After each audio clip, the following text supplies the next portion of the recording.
Chapter 23. And Paul, earnestly beholding the council, said, Men and brethren, I have lived in all good conscience before God until this day. And the high priest Ananias commanded them that stood by him to smite him on the mouth. Then said Paul unto him, God shall smite thee, thou whited wall. For sittest thou to judge me after the law, and commandest me to be smitten contrary to the law? And they that stood by said, Revilest thou God's high priest? Then said Paul, I wist not, brethren, that he was the high priest. For it is written, Thou shalt not speak evil of the ruler of thy people. But when Paul perceived that the one part were Sadducees and the other Pharisees, he cried out in the council, Men and brethren, I am a Pharisee, the son of a Pharisee. Of the hope and resurrection of the dead I am called in question. And when he had so said, there arose a dissension between the Pharisees and the Sadducees, and the multitude was divided. For the Sadducees say that there is no resurrection, neither angel nor spirit, but the Pharisees confess both. And there arose a great cry, and the scribes that were of the Pharisees' part arose and strove, saying, We find no evil in this man, but if a spirit or an angel hath spoken to him, let us not fight against God. And when there arose a great dissension, the chief captain, fearing lest Paul should have been pulled in pieces of them, commanded the soldiers to go down, and to take him by force from among them, and to bring him into the castle. And the night following, the Lord stood by him, and said, Be of good cheer, Paul, for as thou hast testified of me in Jerusalem, so must thou bear witness also at Rome.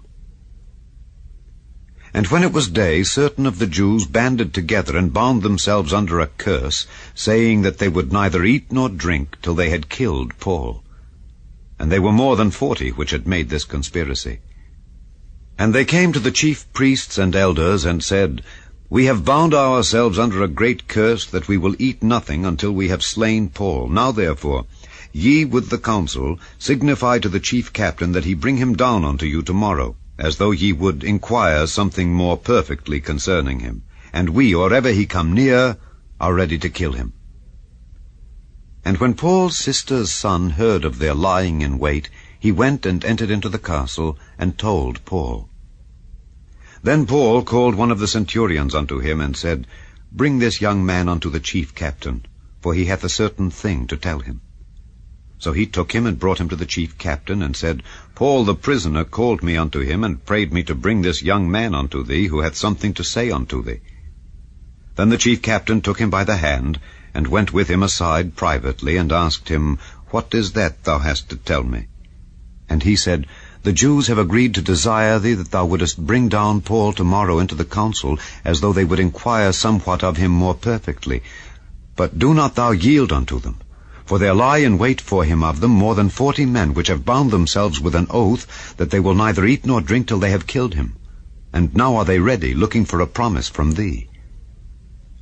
So the chief captain then let the young man depart, and charged him, See thou tell no man that thou hast showed these things to me. And he called unto him 2 centurions, saying, Make ready 200 soldiers to go to Caesarea, and horsemen 70, and spearmen 200, at the 3rd hour of the night, and provide them beasts, that they may set Paul on, and bring him safe unto Felix the governor. And he wrote a letter after this manner, Claudius Lysias, unto the most excellent governor Felix, sendeth greeting. This man was taken of the Jews, and should have been killed of them. Then came I with an army, and rescued him, having understood that he was a Roman. And when I would have known the cause wherefore they accused him, I brought him forth into their council, whom I perceived to be accused of questions of their law, but to have nothing laid to his charge worthy of death or of bonds.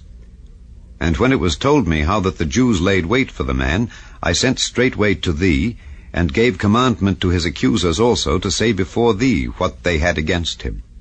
Farewell. Then the soldiers, as it was commanded them, took Paul, and brought him by night to Antipatris. On the morrow they left the horsemen to go with him, and returned to the castle. who, when they came to Caesarea and delivered the epistle to the governor, presented Paul also before him. And when the governor had read the letter, he asked of what province he was. And when he understood that he was of Cilicia, I will hear thee, said he, when thine accusers are also come. And he commanded him to be kept in Herod's judgment hall.